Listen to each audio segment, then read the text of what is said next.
Una-una, magkakaroon po ng 26 na Super Health Center sa probinsya ng Pangasinan. Kasama na po dyan ang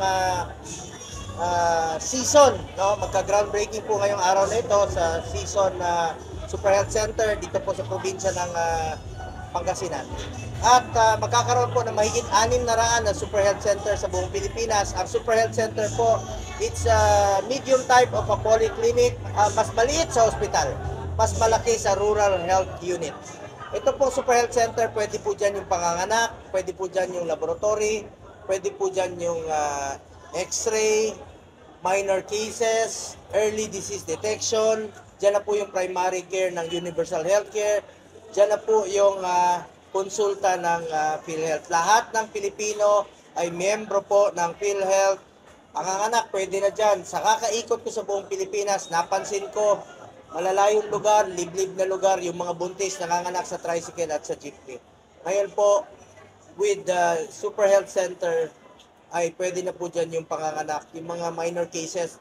Ang kinaganda nito, madidecongest yung mga hospital. Dahil dyan na po sila check up, mga minor cases, panganganak dyan na po. So, isang paraan po ito na ilayo natin sa pagkalala yung sakit, early disease detection. At mailapit natin yung serbisyo medikal sa ating mga kababayan through Super Health Center. Pag-proclaim pa lang po sa akin, wala na po akong ginawa kung hindi magserbisyo. Hindi pa ako nakaupo noon. Pagkatapos kong may proklama, pumunta po ako sa Caloocan, sa mga nasunugan. Doon po ako nakipag-budol fight sa kanila at kumain. At hindi na po ako tumigil dahil yan po ang aking sinumpaang tungkulin sa ating mga kababayan.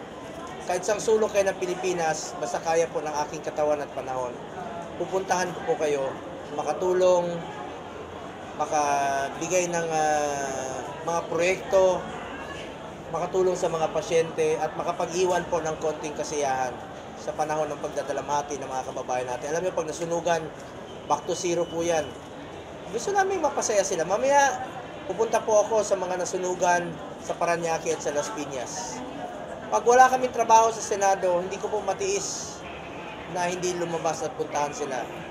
Bukas, pupunta rin po ako sa ospital, sa NKTI. Ngayon, Super Health Center. 24/7 po ako magtatrabaho dahil ambisyo ko po magserbisyo sa mga kababayan natin. Alam mo, sawang-sawa na po ako sa mga narinig ko. Kada buwan, kada linggo, water cannon dito, laser at sangkatutak na violation sa mga napagkakasunduan. Ako naman, what is ours is ours. Kung ano po yung atin, ipaglaban po natin. Atin po yun. Dapat po ipaglaban natin ito sa anumang paraan. At of course, no, gusto ko po ng sa maayos na paraan, sa peaceful way po na pwede natin gawin ito. Nakikiusap naman po ako sa bansang China na respetuhin naman po sana kung ano po yung atin, ano po yung amin. Respetuhan naman po ito, no? At walang dapat masaktan. Hindi porket maliit lang tayo na bansa ay magpapaapi na tayo. Kilala naman po ang Pilipino na lumalaban.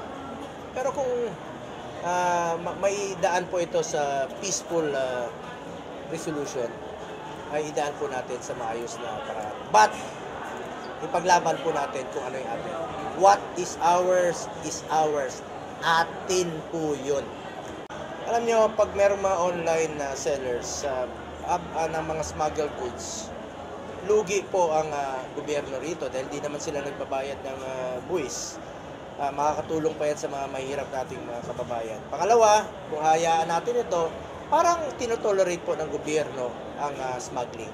So nananawagan po ako sa ating DTI, aksyonan po ito, hulihin po ito, at kasuhan po itong mga nagbabiolate. At pangatlo, dihado po ang ating local farmers. Remember, unahin natin parati ang ating mga farmers. Dapat po masaya ang farmers, dapat po kumita ang farmers. Sila po yung mga isang kahig, isang tuka na nangangailangan po ng tulong. In fact, dapat nga i-subsidize pa sila pag nalulugi ang ating mga local farmers. Pang-apat, meron tayong anti-agricultural smuggling law, Republic Act 10845. apil ako po sa executive, paitingin pong pagpapatupad. Kaya nga tayo may batas, dapat ipatupad. Kaya nananawagan po ako sa lahat ng law enforcement agencies, no, na ipatupad po itong batas na ito at matigilan itong online selling or online smuggling, no, ng onion, dahil ang maapektuhan dito yung mga maliliit na farmers natin. Ang local farmers natin ang dapat nating protektahan, dapat nating suportahan. Salamat po. Maraming salamat po sa inyong tiwala sa akin. Wala po masasayang na panahon. At patuloy po ako magsiservisyo sa inyo. Sa mataas na survey, nakakataba ng puso at nakakawala ng pagod tuwing nakikita mong napapansin ng mga kababayan natin na nagtatrabaho ka. Yun naman po importante rito. Nakikita ng mga kababayan natin that you perform and that you do your job bilang inyong senador.